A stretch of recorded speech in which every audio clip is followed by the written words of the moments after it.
Let me say something that might genuinely upset a few doctors watching this.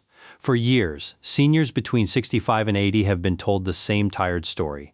Slow down, take it easy, expect less from your body every single year, but here's what almost nobody is telling you.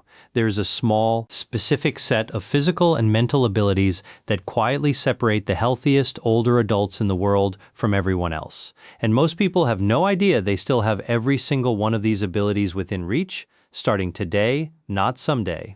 If you can still do these 7 things between the ages of 65 and 80, you are not just doing fine for your age, you are, according to the way researchers actually measure healthy aging, ahead of roughly 90% of your peers. Here is a number worth sitting with for a moment. Researchers who track functional independence in older adults have found that the gap between the healthiest 10% of people in their 60s, 70s, and 80s and everyone else usually is not explained by genetics, and it is usually not explained by which medications they take. It is explained by whether they can still perform a small handful of everyday physical and mental tasks without help, thinking, or hesitation. Most people assume the line between aging well and aging poorly gets drawn by a diagnosis, a scary word from a doctor, a moment in an office somewhere. In reality, that line gets drawn quietly, years earlier, by whether someone can still get up off the floor, still walk briskly to catch a bus, still carry their own groceries. Nobody puts those things on a chart, but your body is keeping score whether anyone writes it down or not. I have spent more than 2 decades working almost exclusively with patients in this exact age range, and I want to be honest with you about something. The people who age the best in my practice are almost never the ones with the most expensive supplements or the fanciest gym memberships. They are the ones who can still do a handful of simple, almost old-fashioned things that most people quietly stop doing somewhere in their 60s, without ever noticing they have stopped. And once that quiet stopping begins, it tends to snowball. Researchers who study healthy aging have followed large groups of older adults for years at a time, and again, the pattern holds. The men and women who retain these 7 specific abilities are dramatically less likely to end up in assisted living, dramatically less likely to suffer a serious fall, and dramatically more likely to still be living full, independent lives well into their 80s and 90s. Before I give you the full list, I want to tease something, because I already know a few of you will be tempted to skip ahead. Ability number 1 on this list, the very last one we cover, is the one almost no physician brings up in a routine checkup. It has nothing to do with how far you can walk or how much you can lift. In fact, when I first learned how strongly it predicts long-term health, it genuinely changed the way I practice medicine. So stay with me until the very end, because that last one might be the single most important thing you hear this week. Now, before we get into the list, do me one small favor. Drop your age in the comments right now, whether you're 66, 72, 79, or somewhere else entirely, and tell me honestly how many of these 7 things you think you can already do. I read every comment on this channel personally, and the more I understand who is actually watching, the better I can make the videos that come after this one. So take 10 seconds, leave that comment, and let's get into it. We are counting down from number 7 to number 1, and I want you to actually test yourself as we go right there in your chair or standing in your kitchen. This is not a video to just half listen to.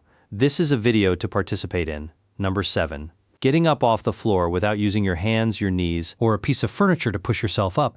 This sounds almost too simple to matter, but researchers who study functional aging consider it one of the most revealing tests there is. Here's why. Getting up from the floor unassisted requires a combination of leg strength, core stability, balance, and flexibility working together at the same time. And that combination happens to be exactly what starts quietly eroding in your 60s and 70s if it is not actively maintained. Think of your body like a car with 4 systems that all have to pass inspection together: the engine, the brakes, the steering, and the suspension. You do not notice any single one failing at first. You only notice when you try to do something that requires all 4 at once, like standing up off the ground. Here's the mistake I see constantly. People assume that if their legs feel fine walking around the house, they must be fine everywhere. But walking on 2 legs across a flat kitchen floor and rising up off the ground from a seated position use almost entirely different muscle patterns and demand far more from your hips, your core, and your sense of balance in space. You can walk perfectly normally for years while this specific ability quietly disappears underneath you, completely unnoticed, simply because daily life rarely asks you to sit all the way down to the floor and get back up again. A well-known assessment used by researchers has people sit down on the floor and stand back up while subtracting a point every time they use a hand, a knee, or furniture for support. Studies following older adults using this exact test found that people who could not get up without support had a meaningfully higher risk of dying over the following years compared to those who could do it smoothly, even after accounting for other health conditions. That is not a small finding. That is a 60-second test in your living room quietly predicting years of your future health. The good news is that this ability is trainable at any age. If you cannot currently get up off the floor without help, do not panic and do not attempt to force it today. Instead, practice the individual pieces. Sit to stand repetitions from a firm chair, 5 to 10 at a time, twice a day. Rebuild exactly the leg and core strength this movement requires. I think of a patient named Carol, 71 years old, who came to me after a minor fall in her garden left her shaken, not injured, just shaken. She could not get herself up off the grass without crawling to a nearby bench. We started with simple chair stands. Nothing dramatic, just consistent daily practice. Within 10 weeks, she called my office. Not because anything was wrong, but because she wanted to tell someone that she had gotten down onto her kitchen floor to pick up a dropped fork and stood right back up without thinking twice. She said it made her feel like she had her life back. That is what this ability represents. Not a party trick. Independence itself. Number 6. Walking at a genuinely brisk pace, roughly the speed most people would call hurrying, for at least 10 minutes without stopping to rest. Here's what surprises most of my patients. Gait speed, simply how fast you naturally walk, has been studied so extensively in older adults that some researchers now refer to it as a vital sign, right up there with blood pressure and heart rate. The reason is that your walking speed is essentially a live readout of what is happening inside your cardiovascular system, your muscles, your joints, and even your nervous system, all at once. A slowing walk is very often the earliest visible sign that something underneath is changing, long before you would notice it any other way. Here's what trips people up. A slow walk rarely feels slow from the inside. It creeps in a few seconds at a time over several years. And because you're the one doing the walking every single day, you're the last person who would ever notice the change. Family members often notice it first, usually without saying anything, simply adjusting their own pace to match yours without either of you ever discussing why. Multiple large studies following thousands of older adults over many years have found that people who maintain a brisk, confident, walking pace into their 70s and 80s have significantly better survival and significantly lower rates of disability than those whose pace has slowed to a shuffle. Picture your walking speed like the tachometer in a car. It does not just tell you how fast you're going. It tells you how the whole engine underneath is actually running. The practical test is simple. Can you walk briskly enough that you would be slightly out of breath having a conversation for a full 10 minutes without needing to slow down or stop? If yes, that alone puts you ahead of a large share of your peers. If not, the fix is not complicated. It is simply consistent. 3 brisk 10 to 15-minute walks a week. Gradually building toward daily rebuilds this capacity faster than almost anything else on this list. I worked with a gentleman named Harold, 76, who had quietly slowed down over about 3 years without ever deciding to. He simply noticed one day that his wife, who is 74, was consistently walking ahead of him at the grocery store.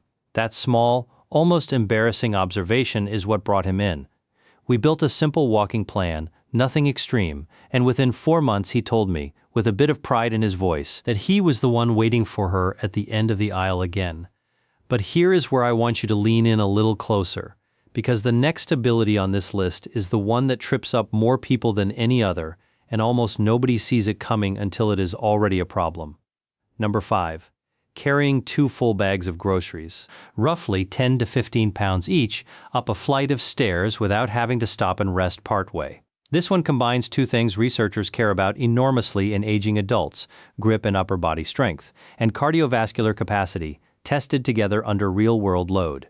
It is one thing to lift something heavy for a moment. It is another thing entirely to carry weight, while your heart and lungs are also working, which is exactly what daily life actually demands of you. Grip strength in particular has become one of the most studied simple measurements in aging research, because it turns out to correlate remarkably well with overall muscle mass, nutritional status, and even long-term health outcomes throughout the entire body, not just the hands. Researchers sometimes describe it as a window into your body's overall resilience. Here's what most people get wrong about this one. They assume grip and carrying strength only matters for obviously physical tasks, opening jars, hauling suitcases, and nothing more. But because grip strength reflects overall muscle mass and nutritional status so closely, researchers increasingly treat it almost like an early warning system for the whole body, often changing years before more obvious signs of frailty show up anywhere else. A weakening grip is rarely just about the hands. Think of grip strength like the readout on a battery gauge. It does not just tell you about the battery terminals, it tells you something about the condition of the whole battery underneath. The practical fix here involves two things working together: resistance training for the arms, shoulders, and back twice a week using light dumbbells, resistance bands, or simply carrying weighted objects with intention, combined with adequate protein at meals, since aging muscle needs more protein signal than it used to in order to rebuild and maintain itself. I remember a patient, Diane, 68 years old, who had started having her son carry the groceries in from the car every single week, quietly, without either of them ever discussing why. When I asked her about it directly, she admitted she was embarrassed by how winded and shaky the task had made her feel. We started twice weekly resistance band sessions and made sure she was getting enough protein at breakfast, which she had been skipping for years. 12 weeks later, she carried her own groceries in, both hands full, no help, and she told me she nearly cried standing in her own kitchen. Remember? I promised you the most overlooked ability on this entire list is still coming, and we are getting closer. But do not skip past the next one, because if I had to guess which single ability most of you watching right now have quietly lost without even realizing it, this would be my guess. Number 4. Standing on one leg unsupported. For at least 10 seconds on each side, such as while putting on your pants or brushing your teeth. This is balance, and balance is one of the most underrated predictors of healthy aging that exists, because falls, not heart disease, not cancer, are the single leading cause of injury-related hospitalization and loss of independence in older adults. A widely cited study following adults over the age of 50 found that the inability to balance on one leg for 10 seconds was associated with a substantially higher risk of death over the following years, likely because poor balance reflects declining function across the nervous system, the inner ear, the legs, and the core all at once. Here's the part that catches people off guard. Balance does not fail gradually and evenly. It tends to fail silently for years, hidden by the fact that you rarely stand on one leg in daily life, and then it reveals itself all at once on a wet bathroom tile or an uneven curb at exactly the worst possible moment. You cannot tell whether your balance is quietly declining just by walking around normally. You have to actually test it deliberately the way we are about to. Balance is like the suspension system on that same car we talked about earlier.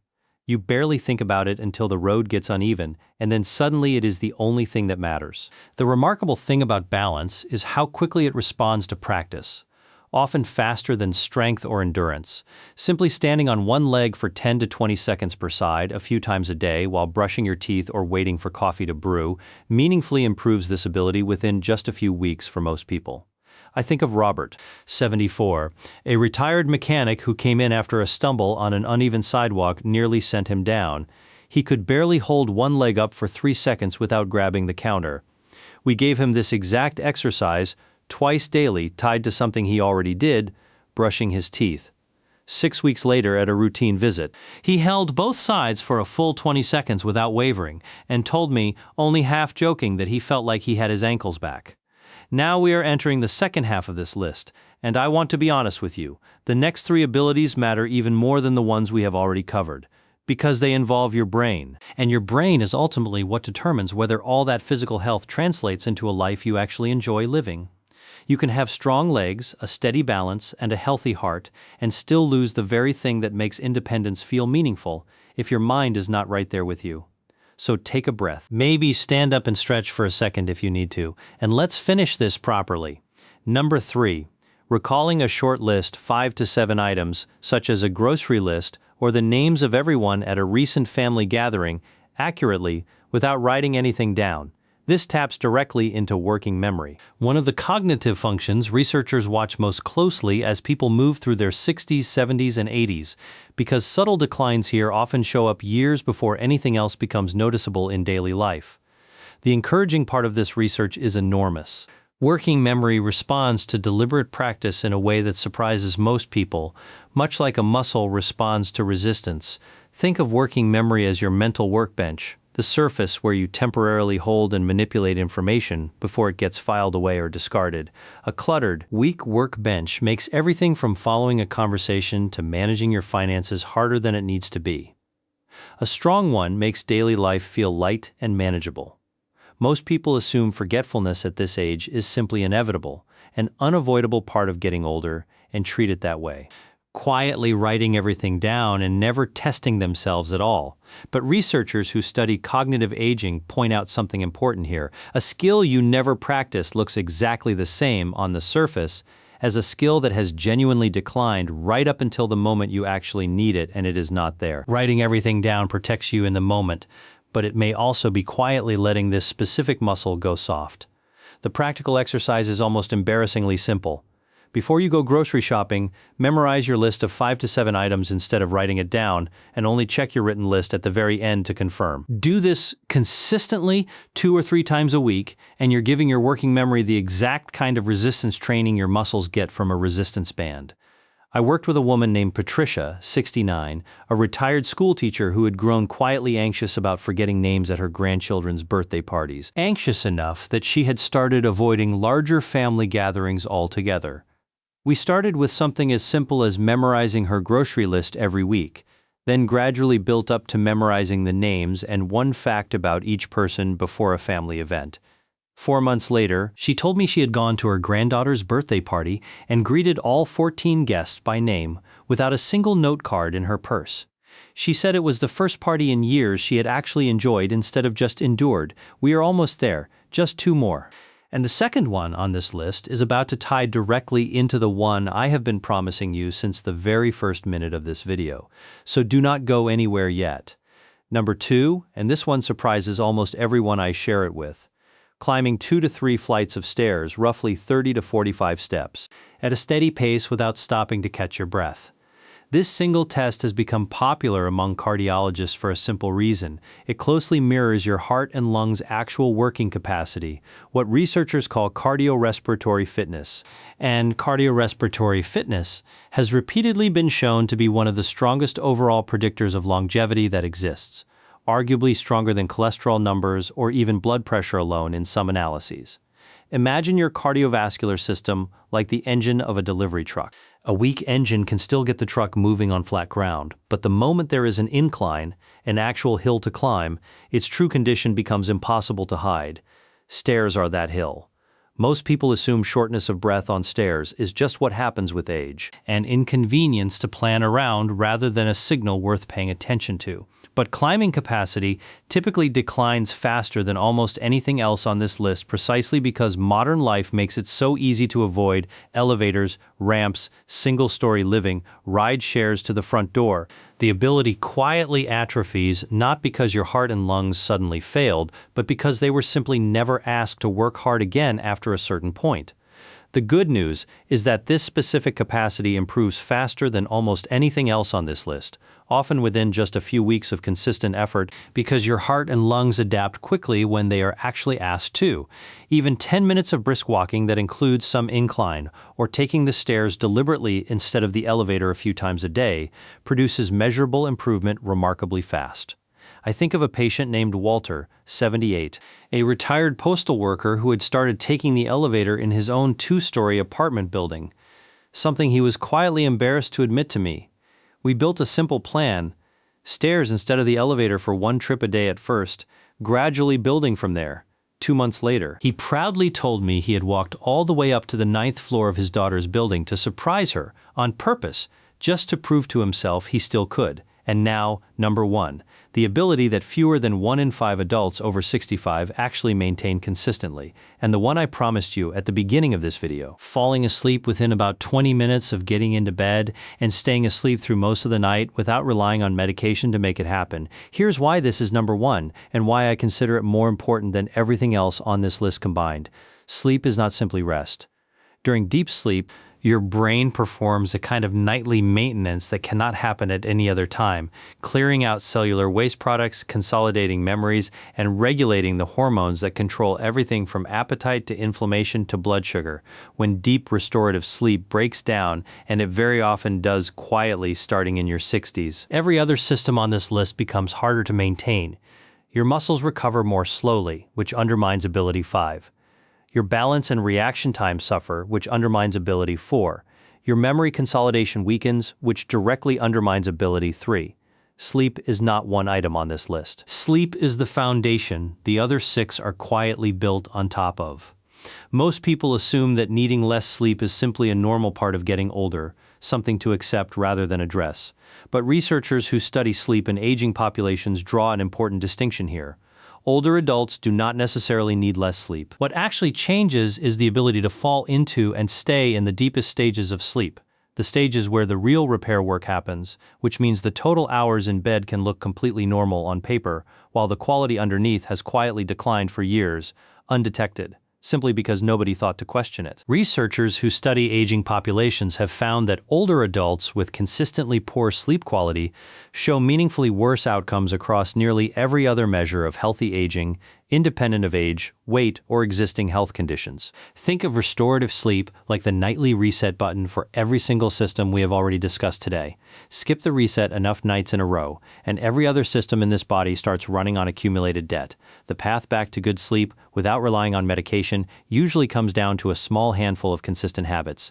A fixed wake-up time 7 days a week, regardless of how the night went. Morning sunlight exposure within the first hour of waking to properly set your internal clock, and cutting off caffeine by early afternoon, since caffeine's effects on sleep quality linger far longer in older adults than most people realize.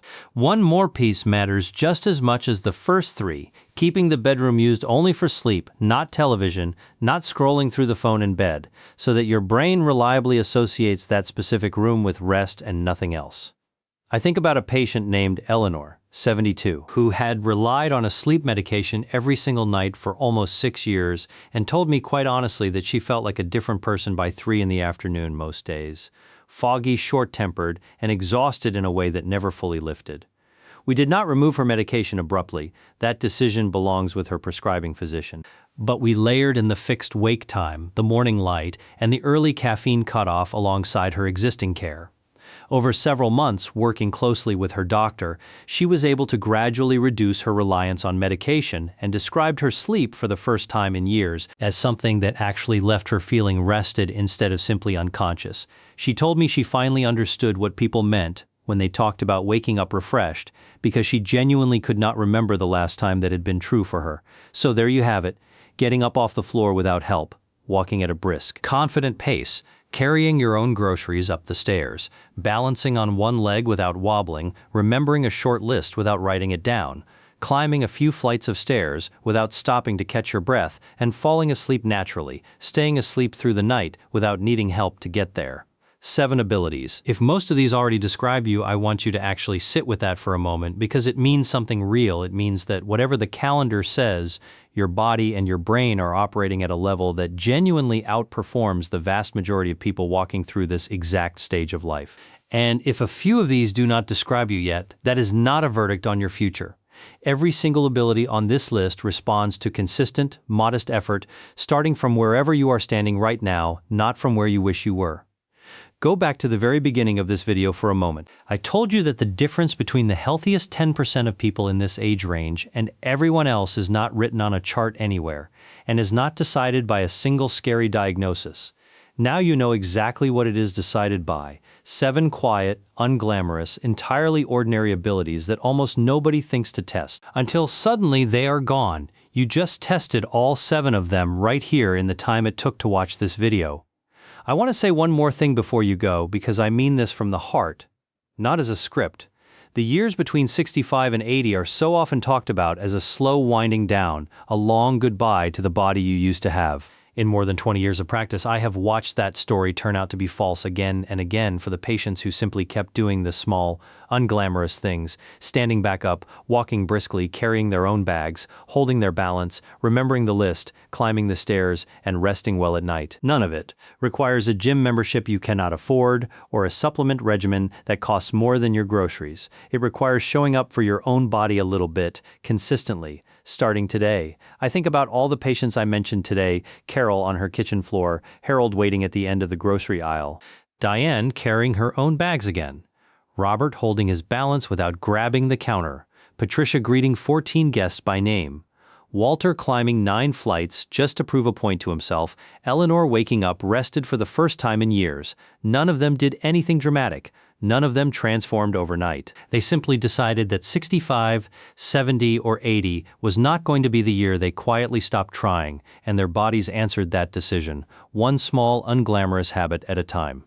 If you found this useful, please take a moment to like this video and subscribe to the channel, because every week I bring you research-grounded, practical information built specifically for people in this exact stage of life, and it genuinely helps more people find these videos when you do. And before you go, I want to hear from you honestly in the comments below. Out of these 7 abilities, which ones can you already do without a second thought? And which one are you going to start working on this week? Tell me your age and pick just one to focus on for the next 30 days. I read every single comment, and I promise you your answer might be exactly what convinces someone else reading it to start today instead of someday. One last thing before you go. If getting up off the floor was the hardest one for you on this list, I have already made a full video walking through the exact strength and mobility routine that rebuilds that ability from scratch. Step by step, no floor sitting required to start. I will put it right here on the screen. Go watch that one next. Take care of yourself, because you're absolutely worth the effort, and I will see you in the next one.